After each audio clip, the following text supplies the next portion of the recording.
This is not America's Next Top Best Friend. I've had enough of you, you beast. Beast? Yeah. You need to watch yourself before you get checked. Who gonna check me, boo? Shouldn't never call me a fat-ass Kelly Price. Everything about you is perfect. Did you stone those tights? Oh, you're smiling. And would you stop taking pictures of yourself? Your sister's going to jail. Empty chair, do a solo. Bye, pumpkin. Bye, pumpkin. How do you know what's good for me? That's my opinion! This is the Recap Episode, a weekly podcast about exploring and analyzing the stories told by reality TV season by season. I'm your host, Walker, social scientist and reality TV superfan. For this episode, I'm covering Wife, Mom, Bounty Hunter, a show that follows Sandra Scott, who is, as the title says, a wife, a mom, and a bounty hunter. It's almost Mother's Day here in the United States, and for this podcast, we're celebrating the only way that would make sense, by talking about a show all about a mom. There are, of course, many prolific mothers in the reality TV world, and many shows that focus on moms. We have dance moms. There's Kris Jenner, Caitlyn Jenner, RuPaul, who is mother, and even Snooki, who had her own little meatballs. However, I simply cannot stay away from talking about a show that people have likely never heard of and has such a strange premise that I cannot shut up about for weeks on end. If you like what you hear in this episode, then please consider giving the show a follow on your preferred podcasting platform. Rate and review the show, share it with a friend, and maybe even follow the pod on social media, on Instagram at The Recap Episode. Now, Wife, Mom, Bounty Hunter is a documentary-style show. We spend time observing and learning about Sandra's life through the eyes of the cameras. There's also often some in-the-moment interviewing and later confessional footage that's added in to help provide exposition, a deeper look into the cast's thoughts, or to wrap up some scenes.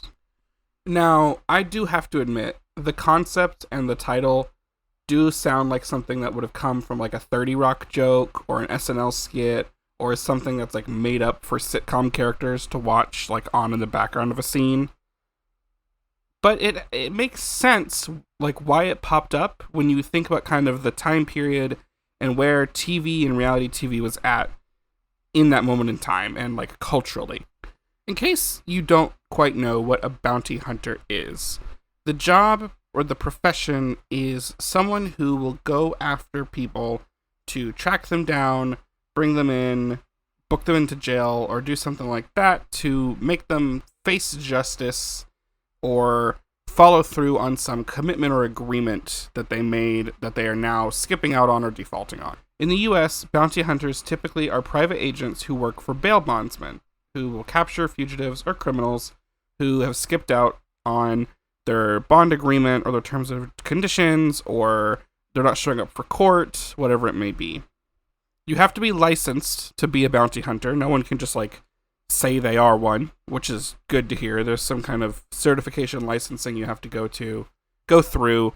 And bounty hunters typically also not only have to do sort of actual like hunting down and tracking and capturing, but there's a lot of investigative work and understanding of the law and like planning that goes into the work in this profession, as I have learned. From popular media, you're likely familiar with the bounty hunters in the world of Star Wars. Boba Fett, Jango Fett, right? They bring in Han Solo at some point for a reward, right? Nintendo does this really funny thing where they made the main character of the Metroid games, Samus Aran, quote, a bounty hunter, and I don't think they realized what that meant, because she kind of just explores the galaxy and fights villains. And then there's probably the most well-known of the TV world bounty hunters. That would be Dog the Bounty Hunter, Dwayne Chapman, known for his 2003 capture in Mexico, and then getting his own TV show, where he's followed as he catches fugitives and does his bounty hunting job. Law enforcement is a popular TV genre. Cops, the show where you follow cops, started in 1992, and since then there have been many variations on the same theme of let's watch law enforcement do their job. It's particularly lucrative for the reality TV world, where the attraction to watching the show is the fact that they can say, you're watching real law enforcement officers do their real work. There are some other examples in this genre. I mean, there's so many, but some that I'll throw out here include shows like On Patrol Live and Alaska State Troopers. But even the DEA and Border Enforcement got their own shows at one point, not only in the US, but also in other countries. It's a very popular genre, and it even extends to social media platforms. YouTube has a large number of channels that cover body cam footage, interrogation footage, not to mention there's the entire true crime world. There are even shows about criminality itself and the experience of being in prison. Beyond Scared Straight comes to mind, as does Love During Lockup and Love After Lockup, and the 60 Days In show where they put someone in a prison for 60 days to see what their experience was. Those are all some other examples from the reality TV genre alone. And of course you have in popular media still shows like Prison Break, Brooklyn Nine-Nine, CSI, NCIS, Law and Order, covering all sorts of angles and approaches at law enforcement and criminality, from drama all the way to comedy to sitcoms. And you might ask, why is this topic so popular? One reason is that the viewers at home for these shows, and just in general, tend to be average people, right? They're not getting involved with the law, they're not doing illegal things, they're not even doing many risky things to any degree of regularity. As a result, observing people who do is not only interesting, but if done properly, can be entertaining.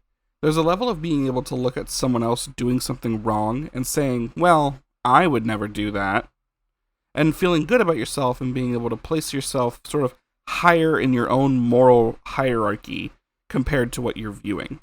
We do have to be careful, because this same kind of thinking can also introduce levels of prejudice, especially when you consider how largely, incarceration is heavily weighed towards victimizing and targeting minorities, especially on racial and ethnic biases, as well as for poverty and even disability. But by and large, and just things go together, of course, there's a kind of sense of like othering that people fall into, and whether or not they realize they enjoy it, that's what they're getting out of watching these shows.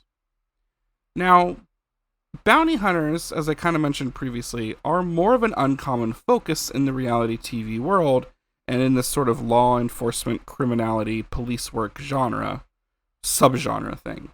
There is, of course, as I said, Dog the Bounty Hunter, who climbed up to get his own show and stardom after an initial stint on a show about unique jobs on A&E forever ago, but then also, of course, his famous 2003 capture of Andrew Luster in Mexico launched him up there.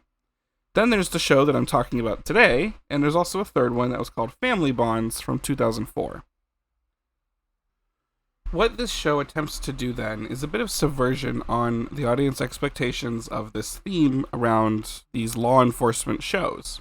Put the focus on a woman, one who is also a wife and a mom. When you think these law enforcement, you think cops, you think these police shows, you might immediately jump to like, wow, this is a dangerous profession. A lot of men who do it. And we know statistically that doesn't mean it's like a man's job. We're well past that. But you do have these kind of connotations and these expectations, whether or not they are recognized and like surface level. This show then wants to say, what is it about specifically Sandra Scott, who, as a bounty hunter and as a wife and a mom, what makes her special because of these two identities and how they integrate together, combine to produce Sandra?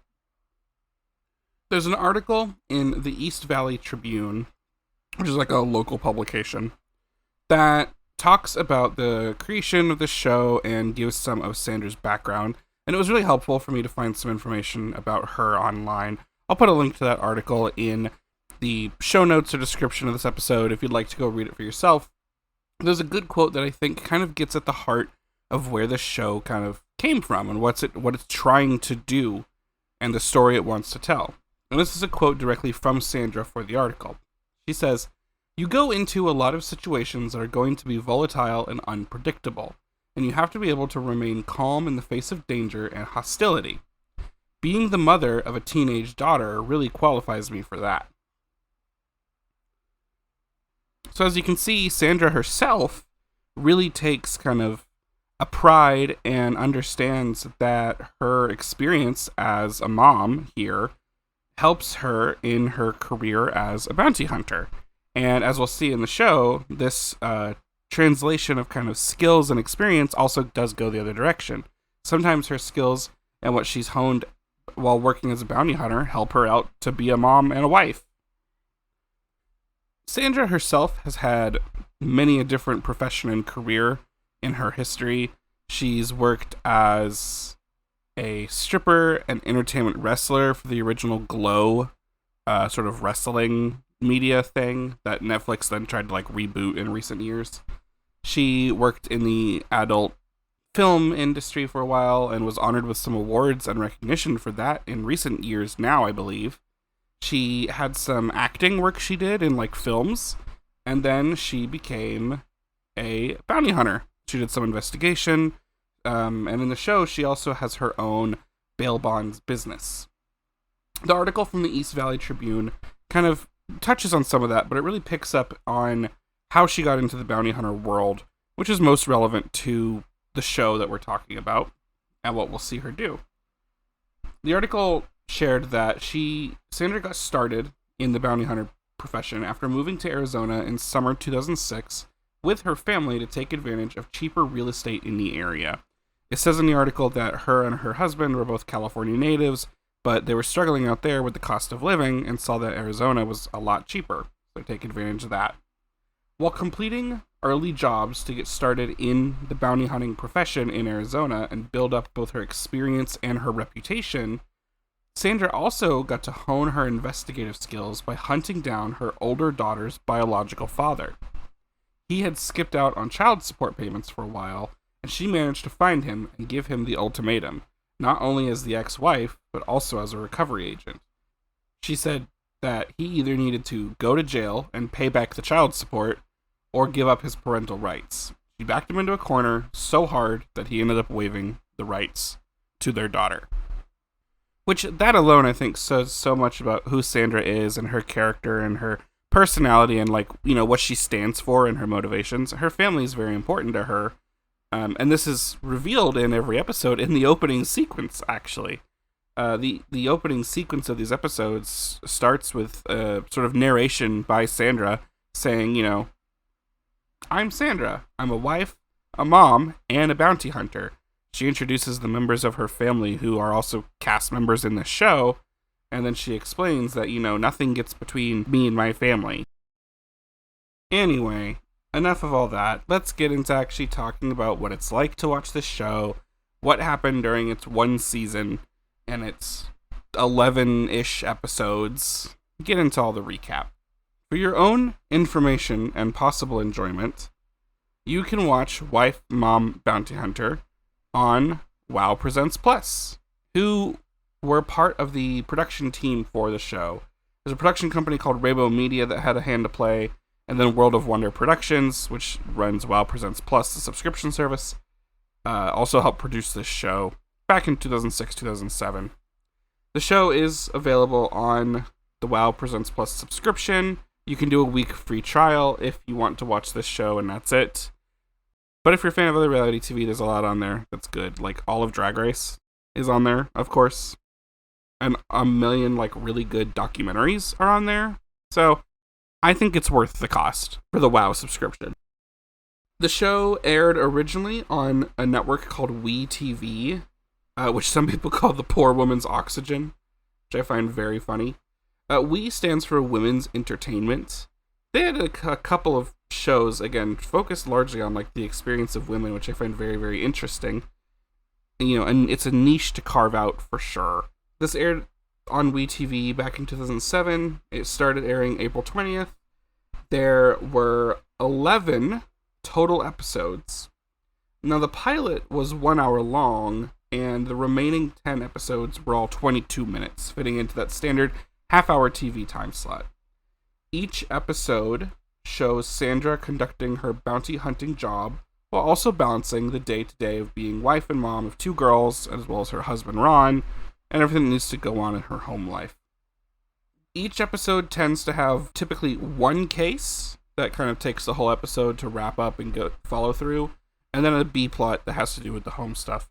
Some of the episodes do have 2 smaller cases. Maybe there's not as much involved in finding whoever they're tracking down and bringing them in, or they're like really compliant or whatever it may be. The pilot, I will say, was basically 2 smaller episodes stitched together. So really the show could have been 12 episodes of all being that half-hour length if it wanted to be. I will say we spend way more time doing the bounty hunting than we do with the wife and mom things. In fact, the bounty hunting is so much of a focus that basically in every single episode, we're shown some scene of Sandra getting like a call for a case while doing activities with her family. Like the bounty hunting is always intruding on the family stuff, is a message that the show is trying to tell us. As I have alluded to so far, of course we follow Sandra, but her family is also involved as cast members of this show. We have her husband, Ron, as well as her 2 younger daughters. There's a teenager, 15, Sabri is her name, and then the youngest daughter, Eversky, is 6 in the show. They don't play a huge role. Ron plays a bigger role than the daughters do, but of course they are there to have this wife and mom element at as much in the front as can be, as is the bounty hunting. We also get to see some regular members of Sandra's typical bounty hunting team. There's Teresa, David, JD, he's in a lot of episodes, as well as some other bounty hunters that they often work with. Dana is pretty common out of that crew. And there's also Daryl, who is also a firearms expert and trainee, and is shown a couple of times giving Sandra some training, or on one instance, certifying her for her concealed carry license. I'm not going to recap in detail every single episode. That would get a little boring, and there's not a lot to talk about in some of these episodes. So I'm going to highlight 4 that provide something interesting to talk about and reveal both aspects of the show, but also Sandra, interestingly, and a little bit of the profession of bounty hunting. The first of these episodes that I want to cover is actually the pilot. I think that the show started off fairly strong, although I definitely understand if after seeing the pilot you're like, okay, I'm not sure if I'm going to come back for this next week, but I'm not too mad about having left the channel on it while flipping through. Our pilot, of course, is where we learn about the cast that we're following, so there's a little bit of sort of introducing us to the world of Sandra Scott as we jump in here. I will say, however, this show is not really designed with serialization in mind. Everything is a bit more episodic, in the sense that there's not really through lines episode to episode. You could pick up and have started with episode 6 and still kind of get the general gist of what's going on. There's nothing really that you have to have known from the previous 5 episodes to enjoy episode 6 properly. After the kind of kitschy intro sequence, at the start of this episode, we enter in with Ron and Sandra talking in the morning. The youngest daughter, Eversky, is flying in from visiting her bio dad in California, and they're celebrating Ever's birthday. Sandra tasks Ron with picking Ever up from the airport and then also setting up a water slide for the later birthday party. Then, Sandra gets a call. She gets a case to work on. She and her team are hunting down a woman named Victoria, who failed to appear for her court date on drug charges. The bail application, however, has only a single name and phone number on the form, no other information, for quite a long form, too, that were shown. Sandra does, however, have a driver's license photo of the guy who bailed her out. So, the team goes to find the address of this maybe potential boyfriend's parents.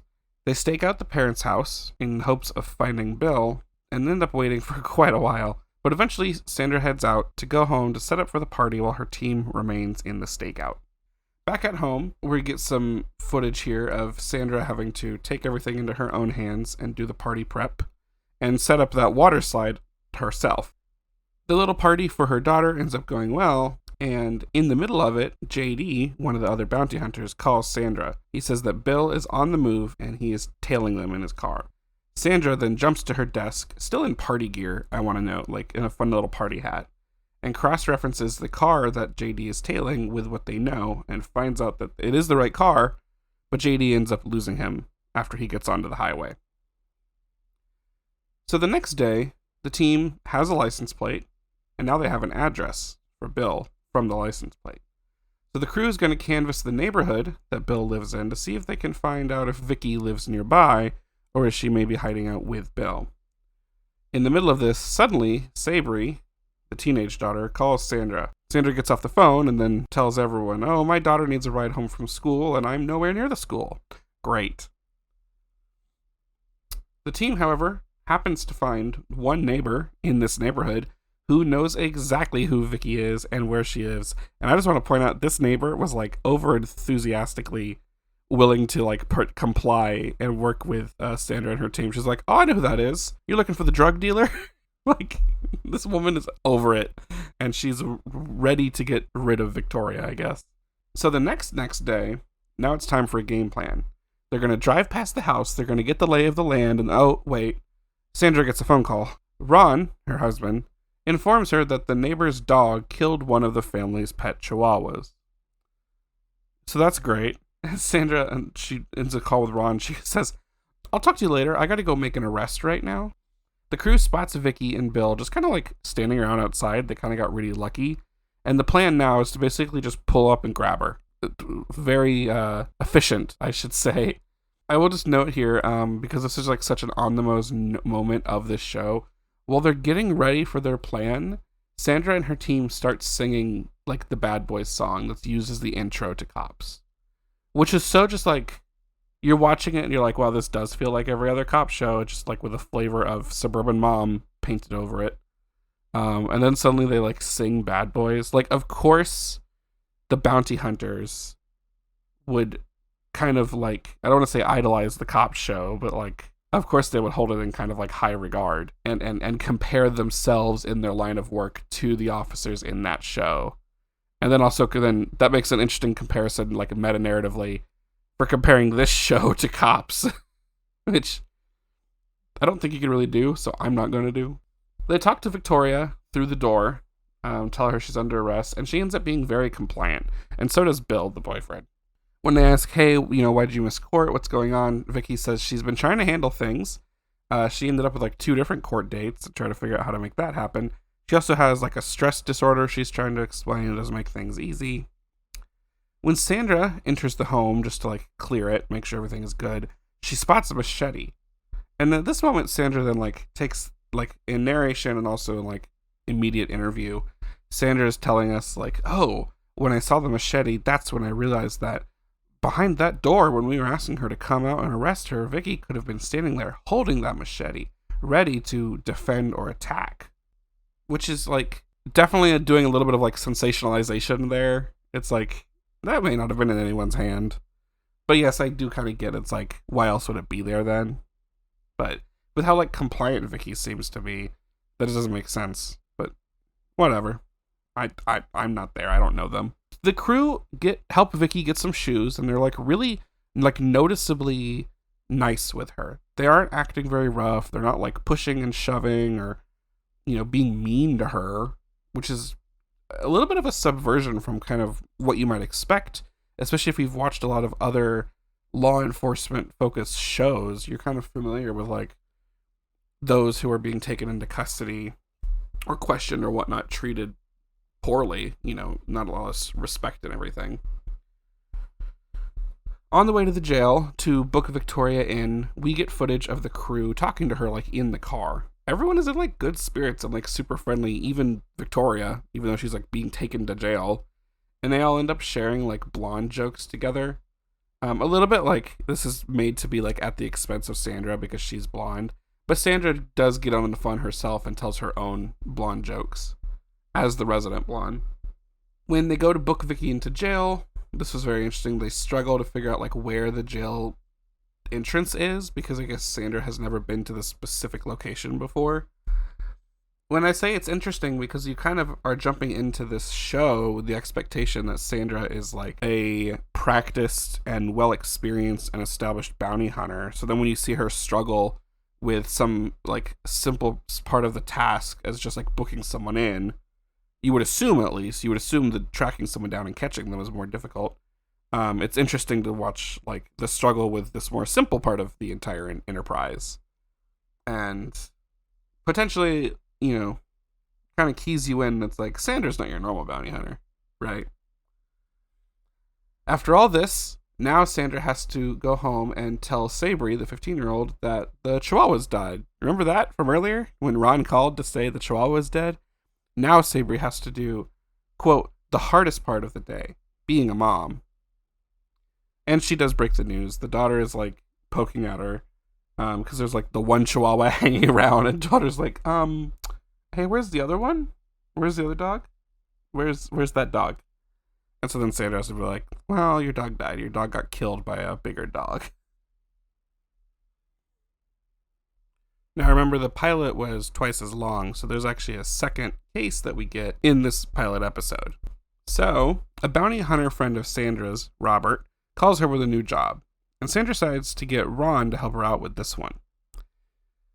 Which she does admit can, as a working arrangement, can be a little bit of a slippery slope. She says Ron is a guy, and they don't like being told what to do, especially from their wife. There's also a little bit of a mediocre attempt at some tension here when Sandra asks Ron why he doesn't wear his wedding ring, but he just says he's like, oh, I don't like wearing jewelry, and also I'm afraid of it getting smashed or electrocuted. Somewhere I read that Ron does like electrician work and the bounty hunting, so it makes sense to me. Sandra and Ron make it to the target's house/neighborhood, and the location is confirmed by someone in the neighborhood who works for the homeowners association in the area, or in that particular neighborhood. And this guy provides the name of the person who lives in this particular residence, and it matches the information that Sandra had from Robert, and the location matches as well, so it looks like they're good to go. But now they have to figure out how they're actually going to get this guy out and then grab him. Sandra decides to use her womanly charm to trick the fugitive into coming out by pretending she's looking for a lost cat. This ends up working. She uses this tactic to get a positive ID on this guy. So the next day, Robert will come with his crew in from Orange County to make this arrest with her. But before we can jump to that, we do get a quick little interstitial of, at night, Sandra reading a bedtime story to her 6-year-old daughter, Ever. We gotta have that juxtaposition in there, don't forget. The next day, it's time for the capture. They end up getting him pretty easily with the exact same ruse that Sandra used the day previously. She went up to the door, knocked on it, and she was like, hey, guess what? I found my cat that I was looking for. Let me show you where I found her. You're never gonna believe this. So, and that got him out. And then Robert and Ron were then waiting for him to come out to make the arrest, and it's all easy. Nothing really extreme there. He didn't really resist or anything. Although Sandra does deliver him with this one line as this is all wrapping up. She says, sorry I had to pull a fast one on you. It's nothing personal. That's just my job. And then we end this episode with Ron and Sandra going out for a nice dinner, which is supposed to wrap up the other B plot of these moments with the kind of oh, is their marriage good? Yes, obviously it is. They just tried to bait you with a few things to think that it wasn't. And that was the pilot. The episode that is intended to capture your interest as a viewer and make you want to watch more, and is also intended to kind of get the network interested in running the show and confident in its success. The episode definitely sold the daily struggle Sandra goes through to balance her home and her work lives, and how they often demand attention while Sandra is focusing on the other. Getting a call while she's doing an activity with her family, and then also sometimes the family stuff interrupts the bounty hunting life. And then also the fact that she works with her husband on occasion. So that's another layer of how the home life is infiltrating the work life. However, this doesn't really get played to anymore for the rest of the season and the rest of the show. At least not to this extent. There's definitely one direction in that in most other episodes, Sandra is doing something with her family and is then interrupted to get a call about a new case that someone wants her to help with. But there's not as much in the other direction where she's out working and then suddenly something happens with her family that interrupts that part of her day. I will say one thing that was included in this pilot a little subvertedly, and you didn't kind of look out for it, is that there were quite a few moments with the family related stuff that made you kind of fall into that trope of Sandra as the mom is the one who's keeping everything running and going with this family and making sure everyone stays alive and is on track and whatnot. She asked Ron to go pick Ever up from the airport and then also set up the water slide, and he picked her up, I believe, but then Sandra had to set up the water side, and she finishes it, and there's definitely a moment there where it's of course Sandra had to pick up the slack of like what her husband didn't do. And you kind of get the same thing when Sabri calls her again while they're out trying to find Victoria.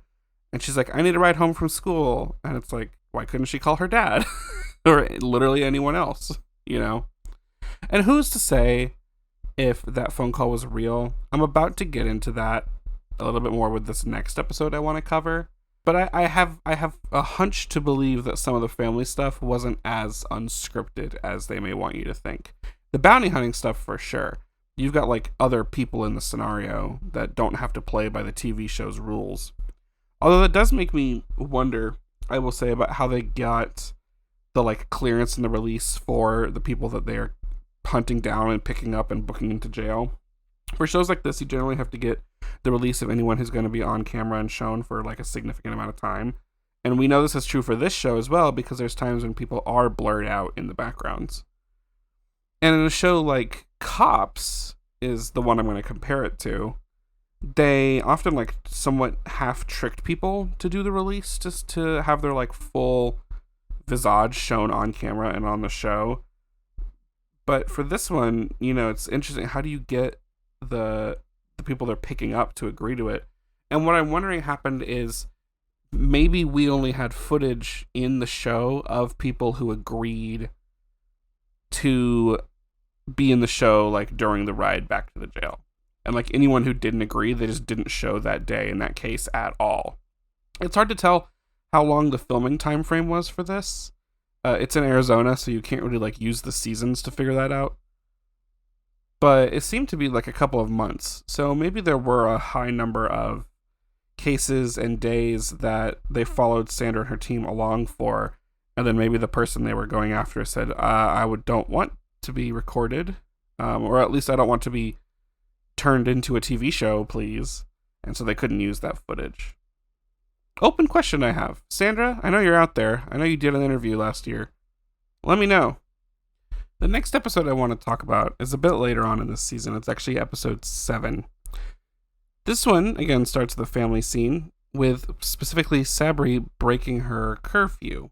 Sandra says lately she's been really abusing her parents' patience and sense of understanding. And this is even the 3rd time curfew has been broken. So Sabri gets home late and Sandra confronts her over this tardiness in one of the most like stilted feeling and kind of uncomfortable scenes in the entire show. I really can't do it justice even if I were to just like go beat by beat and describe you what they're saying to each other. It's not necessarily the contents of what's being said that makes you kind of go like, oh, that was weird. It was the like delivery and the cadence and the flow of the conversation just didn't feel quite like natural as like an argument. What it felt like watching is watching Sandra and Sabri carry out an argument for the 3rd time. And it felt so so scripted, I want to say. That's what it felt like. Who's to say if it was or wasn't? And I mentioned this kind of like thing in the previous episode where that phone call about picking her up from school, like who's to say that was actually like a real phone call that Sandra got? I have suspicion that I think the family scenes were set up in contrast to the bounty hunting scenes. And the only evidence I have is just how like awkward it is to watch them. There's another one this reminds me of, particularly with Sabri earlier in the show, where Sabri and Sandra have some sort of like mini argument and it ends with her like storming off, and it just feels set up.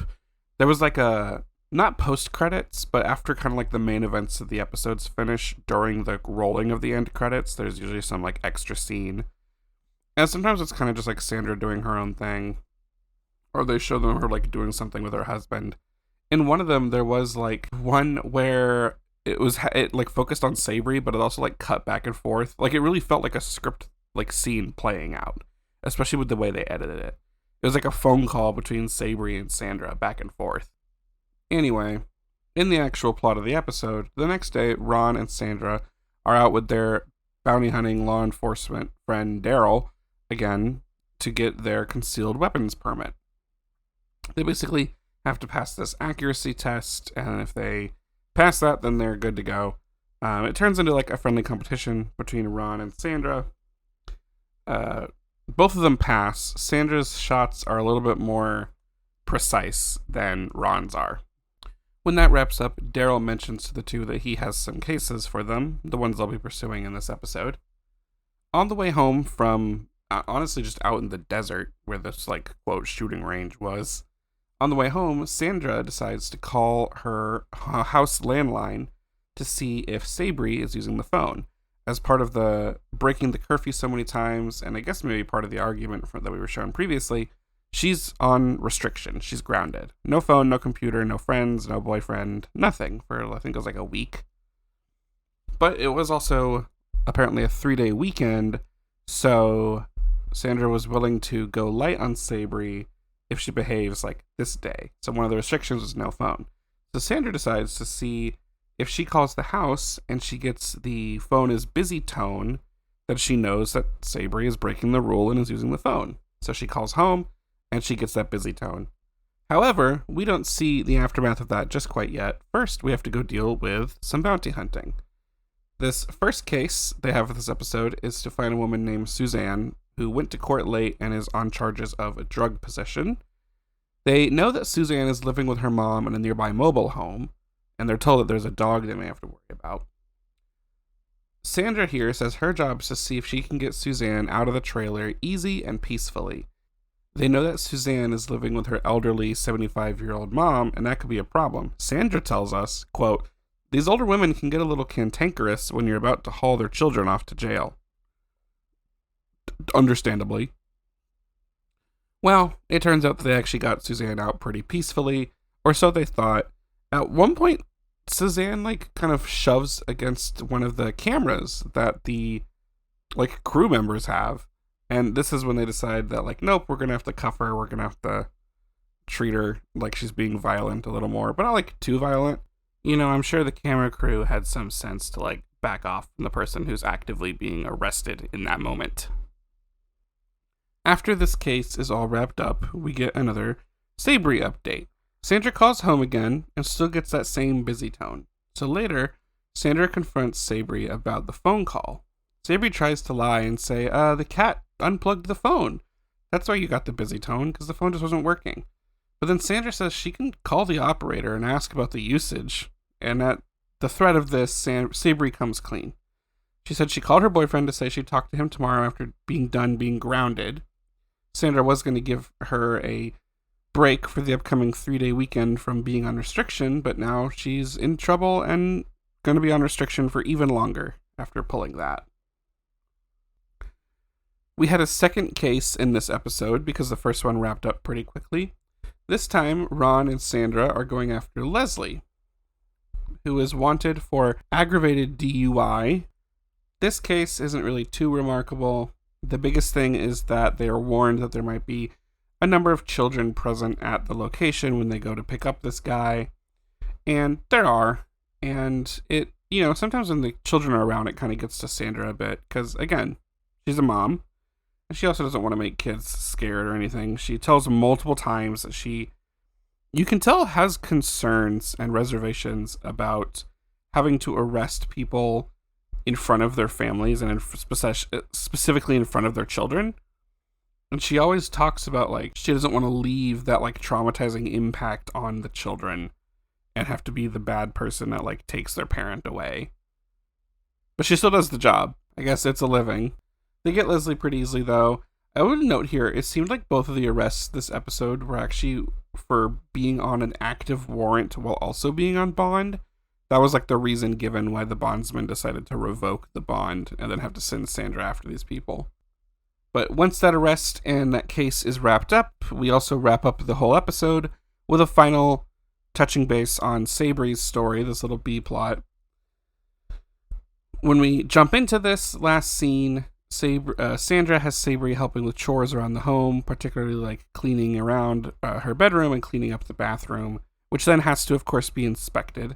The bathroom does not quite pass inspection. Sandra jumps in to try to be like, look, you didn't pay attention to detail. You didn't do this part.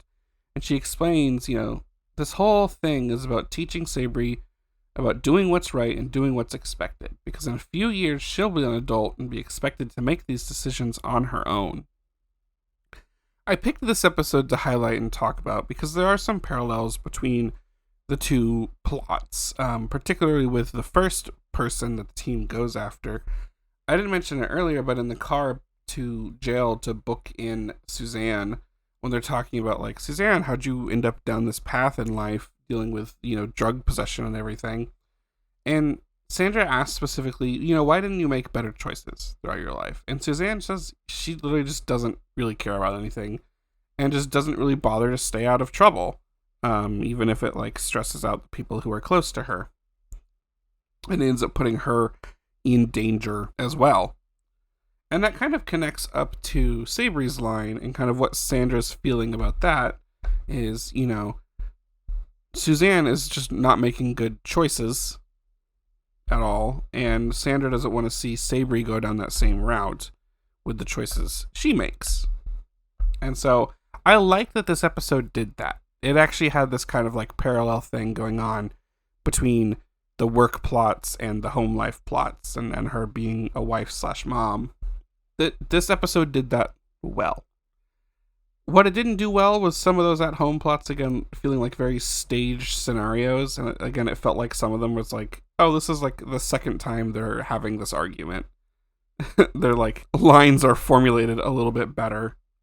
I also picked it because it's a little bit of Sandra showing us, and a little bit of telling us, how her experience in her line of work affects the way that she parents at home and like takes care of her family, right? She sees what happens when people don't make good choices or don't have good support networks, so then she's going to make sure to be able to provide the support for the members of her family and help them make good choices in their life so they don't end up behind bars. The next episode I want to talk about is episode 10. So we're getting near the end of the season in the show. This was another episode that had 2 cases, and both of them honestly deserve to be highlighted for different reasons.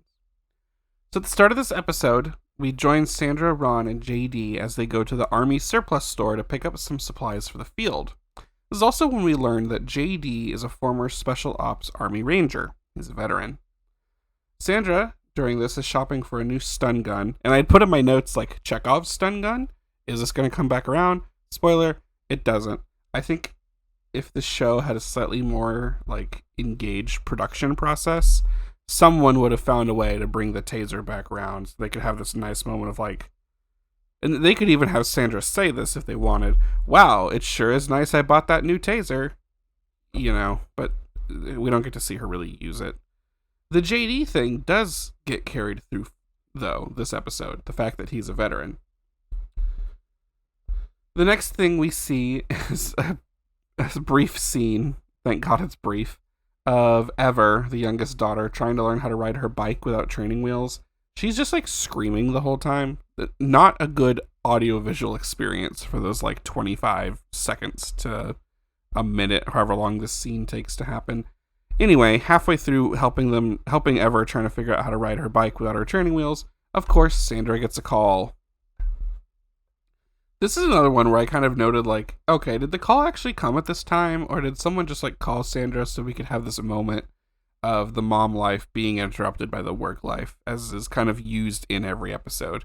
Again, this show is kind of designed where you can just jump in. You don't have to have seen the previous episodes to enjoy the current episode you're on. They find out this first case is looking for a man. His name is Jesse. He's facing charges for assault with a deadly weapon using a dangerous instrument, which Sandra explains to the other team members and to the viewers that this means that they use something that isn't typically considered a weapon. This guy is also apparently wanted on 2 counts of possession of dangerous drugs. So Sandra is saying, listen, we got to be really careful. The people who commit these crimes while on drugs are really volatile. So we don't know how this could go. We got to be very cautious with how we handle this case and this guy. We find out it's a terms and conditions case, is what Sandra calls it. Basically, this means the bail agent has decided to pull the bond and put the person back in jail for not following the rules of the bond, which for most of the people on this show, we learn that Sandra is going after them for not following the rules, for just simply not checking in with the bail bonds, like office or bondsman every day or at the the desired intervals.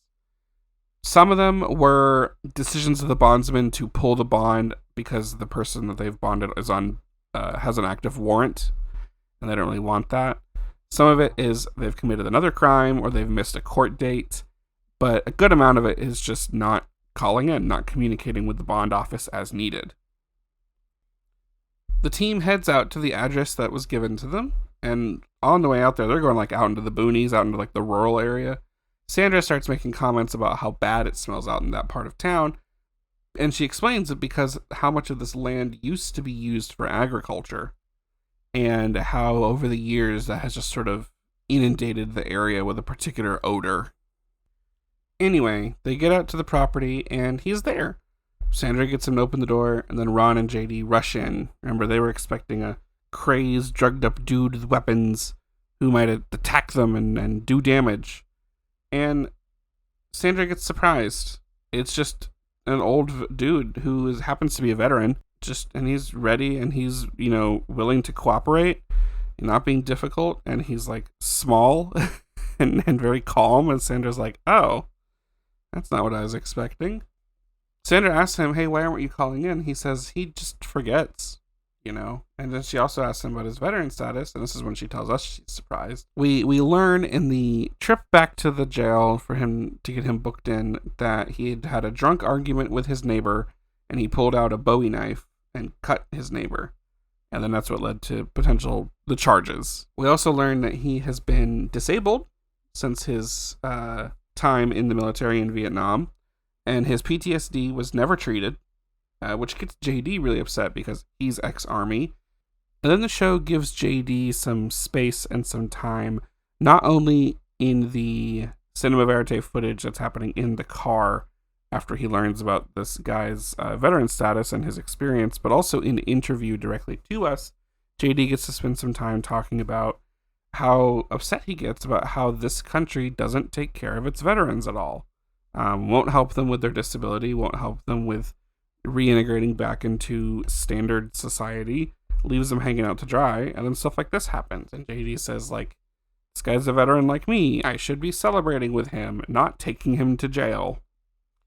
After this case, we actually get thrown in immediately to the next case. This one is from Sandra's company. She also owns a bail bonds company. She actually wrote this bond herself. This man's name is Christopher. He's wanted on charges of criminal damage and disorderly conduct. He's not a skip, like skipping out on the bail or skipping out on a court date, but instead this guy's another terms and conditions case, where he's not doing his calls to Sandra's bonds office. Interestingly, and a little funny moment for the team, this guy is one of Sandra's neighbors. They find out that the location that he lives at, they could probably go pick him up at, is only a few streets away from Sandra and Ron's house. So they head on over. Sandra has some hesitations about arresting this guy because he is a neighbor, and that hits a little closer to home for her. And she also talks about how the community is really small. So if she arrests this guy, like, everyone's going to know, everyone's going to talk. And it's very interesting here. She's like, you can kind of get like hints of her being like, what will it mean for my reputation if everyone's talking about how I'm the one around here arresting our neighbors, And then a secondary concern as well, which at least she is concerned about this, kind of about like his reputation. It's like, if then people find out that it's like, oh, not only was he arrested recently, but he had to get like dragged in by the bounty hunter that lives in the neighborhood, that would be horrible for his reputation as well. When they get to the house, Christopher's wife answers the door. She's, of course, extremely upset, in large part because she just doesn't understand what the problem is. She keeps telling Sandra that they got a lawyer, and the lawyer said he would take care of everything. So what is happening here? The indemnitor on the bond is also there. His name is Keith. Maybe it's like a parent of Christopher, or maybe like father-in-law or something. I couldn't quite figure out. Sandra says that she's called the indemnitor for some information to figure out what's going on, and he says he never got a call. There's some things here where you start wondering, it's like, oh, are these people lying? Are they trying to cover? Because JD and Ron and Sandra have all told us in episodes leading up to this that like these people will lie to protect each other. And, we're wondering then as viewers, like, is this what's happening here?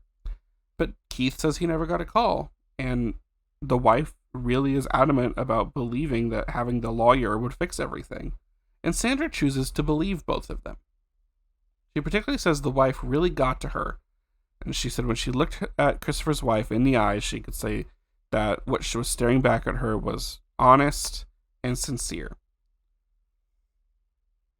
So she decides to let them off the hook and to basically say, hey, Christopher needs to do his call-ins. And essentially the agreement here that's slightly unspoken is that if Christopher does his call-ins from here on out, he's fine. If he doesn't, she's going to actually come after him for real.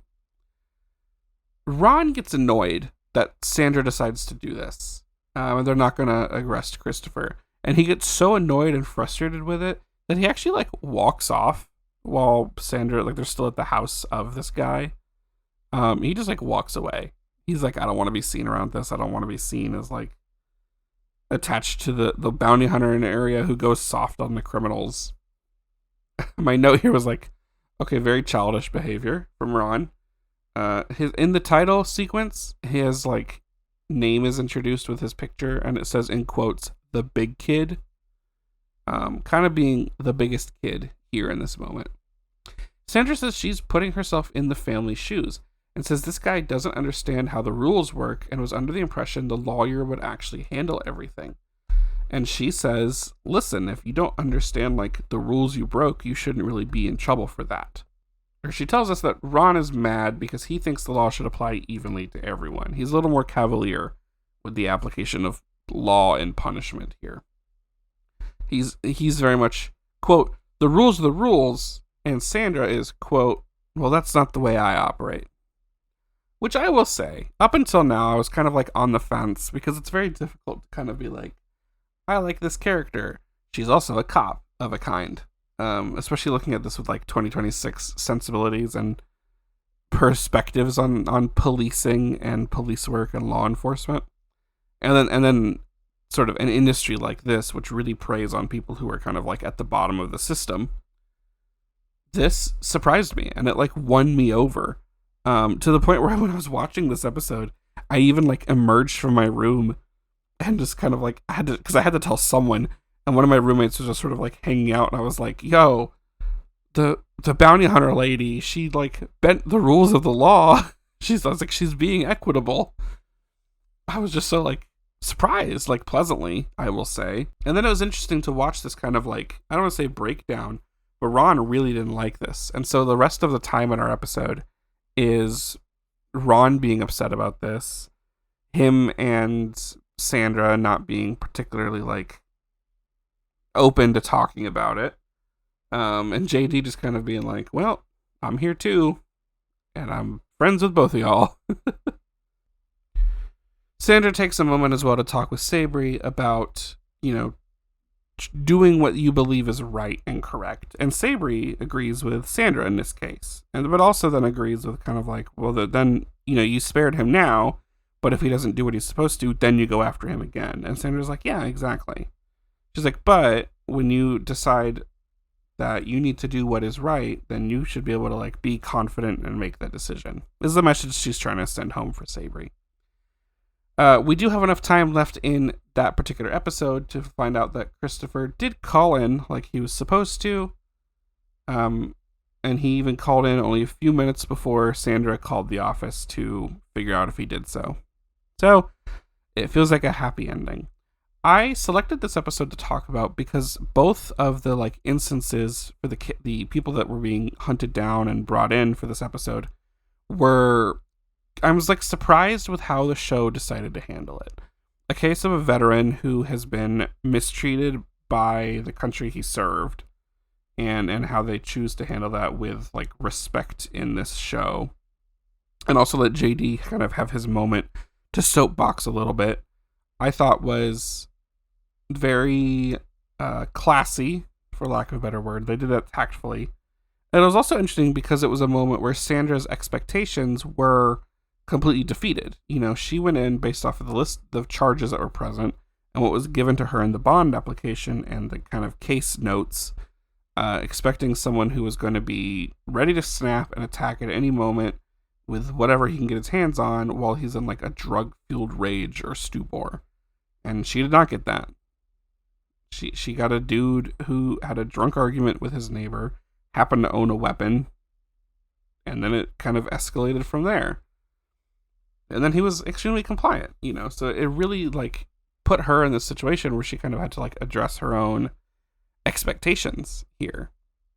And then, of course, this second case in this episode I picked just because, again, I was so like surprised that not only did Sandra choose to go about it this way, but then that it was kind of like left in.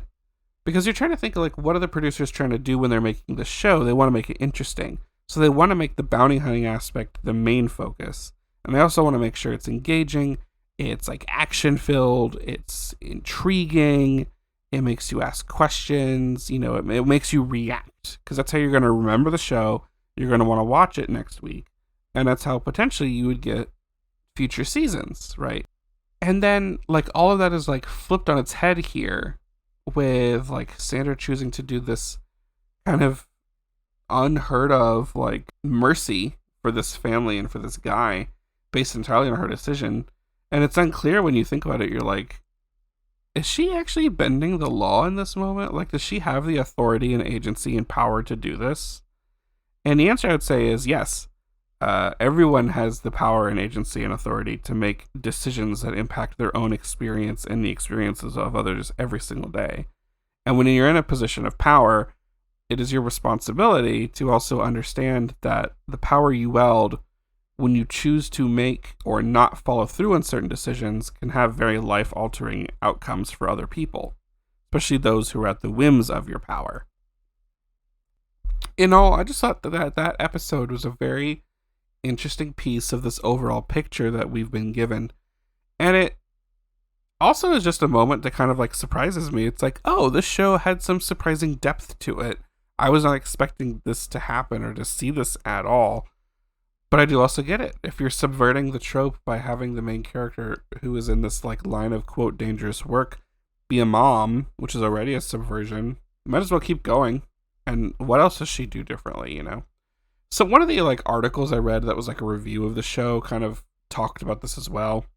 And they pointed out that like in one of the previous episodes that I didn't talk about, Sandra had Sabri help her set up a fake MySpace page to try to like draw out this woman they were chasing, and it worked. And one of the articles that I read pointed out like, you know, yeah, a lot of your male bounty hunters probably would not have thought of that strategy. Same for luring out the one guy by pretending to be looking for the lost cat. Same with Sandra choosing to make these decisions that she has about giving people mercy in her line of work. You know, it's the way she does things, and she does things differently than her male counterparts. Sandra herself in interviews also, while I'm talking about this, really sets it out there that she's like, listen, I am not like Dog the Bounty Hunter. The only similarity we have is that we're bounty hunters and we're both blonde. But she's like, we do things very differently. And you can actually tell that. And I think she's being earnest, and I think she's being real. I will say, I don't think any of those interactions within the car when they have the time to go from where they got the person they were chasing to booking them in a jail, and they're kind of discussing in the car that person's like life and experiences. I honestly believe that that's the kind of thing that she does on a regular basis. I don't think that was like played up, at least not to an extreme amount, for the show. That feels like something real that happens.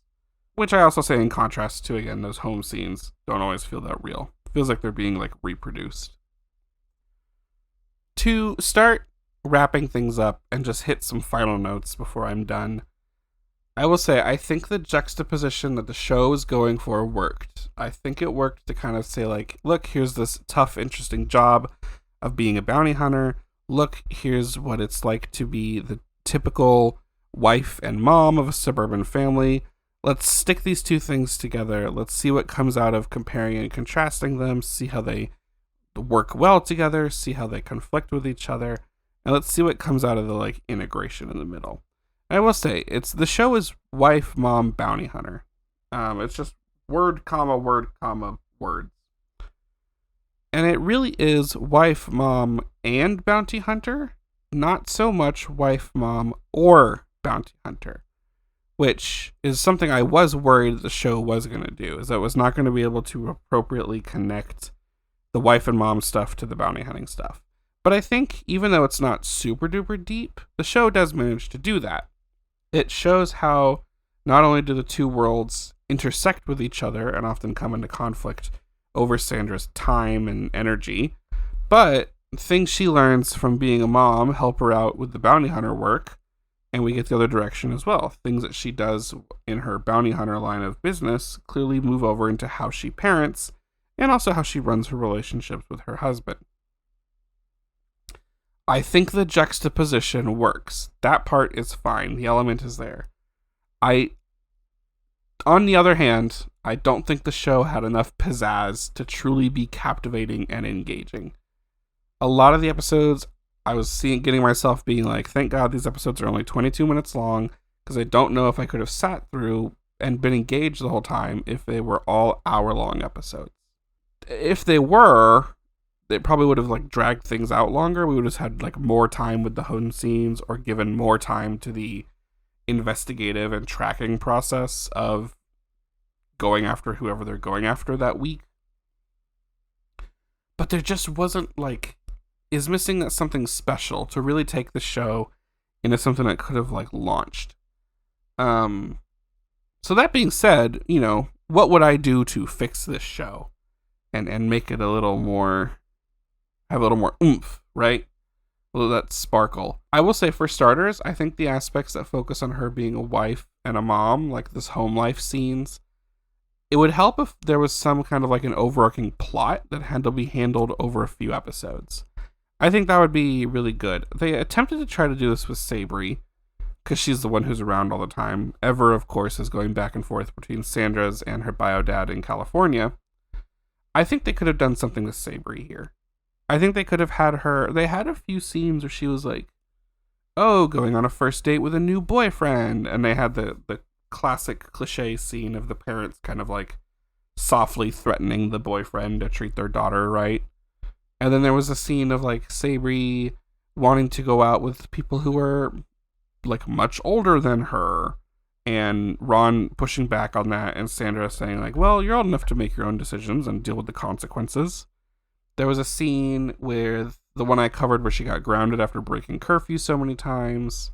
All of that could have been kind of stitched together a little bit more, and I think it could have provided an interesting contrast for Sandra to really have to kind of sit with as a character in a TV show. Because again, it is reality. We're trying to capture sort of unscripted events here, and then, that's what makes it a reality show.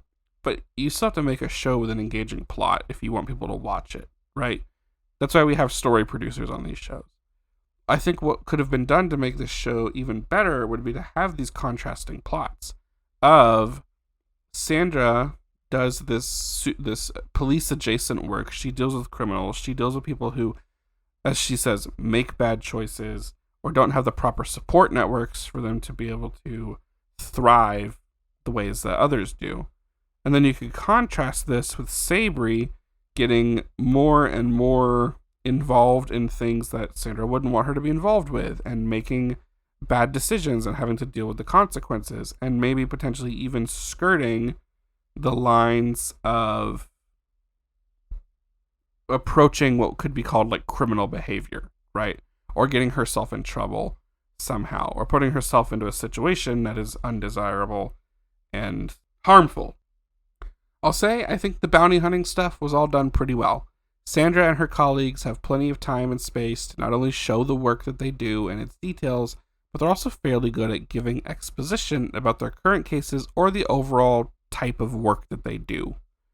I wouldn't really touch the bounty hunting stuff if I were to change the show and improve it. I think it was set up well, especially for the amount of time each episode has. It grabs you, it keeps you interested. That's what kind of keeps the episode moving along. The family stuff that slows it down. And I think they could have found a better way to integrate the two and really show us here again that she's wife, mom, and bounty hunter, not wife and mom sometimes, bounty hunter other times. Like, both identities come into play together for Sandra to make her who she is. I did find some articles while I was doing research for this show. And I just want to bring this up. I don't always talk about like the critical response, but this show really did not seem to do well. Again, it only got one season. And as much as I love a one season phenomenon, usually I do end up really like enjoying those shows, and then I become huge fans, and I'm trying to show everyone, oh, there's a show you've never heard of, and it sounds bad, but trust me, it's really good. It's high camp or something like that. This one is not one that I would find myself like recommending to people, unless they're also trying to be like TV historians, media historians, or are interested in reality TV in the same way I am, from this kind of like anthropological perspective and sociological side. It just wasn't super entertaining. And also watching it again with like 2026 sensibilities, way past the kind of like rise of police content in all forms of media, where now it's like distasteful. It's not something you particularly like want to think about as well. It's like, what is a bounty hunter? Oh, it's like someone who goes after people who have used their services to be able to pay bail to not have to stay in jail until they can have their court date. And then now something has happened with that agreement, so now you have to send this person after them to go hunt them down and bring them back in. You can romanticize bounty hunting. Think of like westerns, right? The new guy who comes into town and he chases down the outlaw, brings him in, dead or alive, and gets the reward, right? Saves the day. Like, you can romanticize bounty hunting. But when it's on reality TV, it doesn't necessarily do that well. Anyway, a lot of people online who write about reality TV, especially back in the day when it was airing, did not like this show. Ray Richmond, in a review for The Hollywood Reporter, I have some selected quotes here of his that I liked in his review, says, spirited, gregarious, and tough, Sandra Scott nonetheless leaves us feeling vaguely uncomfortable. The star of this contrived reality series appears to be a temper tantrum waiting to happen, and her domineering presence and outsized style makes her difficult to love.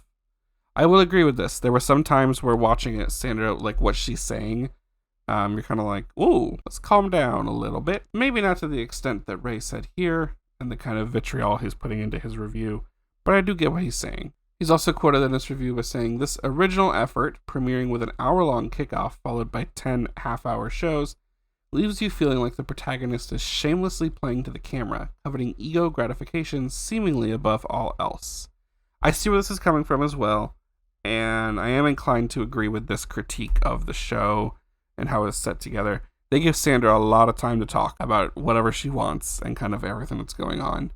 And it does feel like there are moments where she's trying to do some of this, not only the work she does, but like the show, to boost herself up, right? Give her a little ego boost, which does also kind of make sense. And I can also forgive it because of what I'm about to say. When you think about her background, actor, adult movie performer, and she was in Glow, the Women of Wrestling thing. Like, that's just kind of who she is. She's a bit of a performer. She's gonna like deliver a performance of her regular day-to-day life that can be read all the way up in the balcony seats, up in the nosebleeds. Ray, in general, just didn't really seem to like Sandra's like portrayal and her personality. The last quote I'll give you from that review is, talking about her abilities in the field. And it says, but superwoman that she is while doing mom duty and bringing in bad guys, Sandra has an edge that's off-putting. You want to shout, just chill for a second, will ya? It probably won't be happening in this lifetime. Again, I do get this as well. It kind of goes to the previous one about like the temper tantrum stuff, where some of the things that she's saying, you're like, Sandra, let's calm down. Just because a guy has a giant tattoo across of his throat that says suicidal does not mean he's a gangbanger. Let's chill just a little bit. There's one other quote from a review I want to point out. This is from a website, Uncle Barky Reviews. And I'll also put like these reviews and the interviews I mentioned earlier in the show description, show notes, so y'all can go read them for yourself if you'd like. From this webpage, the best quote that I pulled out that I really do think describes the appearance Because as much as I've kind of like talked up the show again, it wasn't exactly that entertaining. It's not something that I'm like itching to rewatch or even really to like show other people. This quote says, "This latest effort from WeTV looks way too forced to be entirely real. Even so, not much happens anyway." Which does very succinctly describe the entire watching experience. Way too forced, feels like a little strange, and at the end of the day, you finish it feeling like you didn't really watch much of anything. But that was Wife, Mom, Bounty Hunter. If, like I said, media history kind of inspires you, and you want to see more about the niche world of bounty hunting on TV, particularly reality TV, maybe check it out. You can get a WoW Presents Plus subscription with a 1-week free trial, and you can watch the whole show in a day. If you enjoyed this episode, please follow the podcast. It's one of the best ways to help me and the show out, as well as rating the show and sharing it with your friends if you think they might enjoy what you heard here today. You can also follow the pod on social media at Instagram at the recap episode. Until next time, I'm going to go work on pitching my new show, Divorcee, Single Dad, Tax Auditor.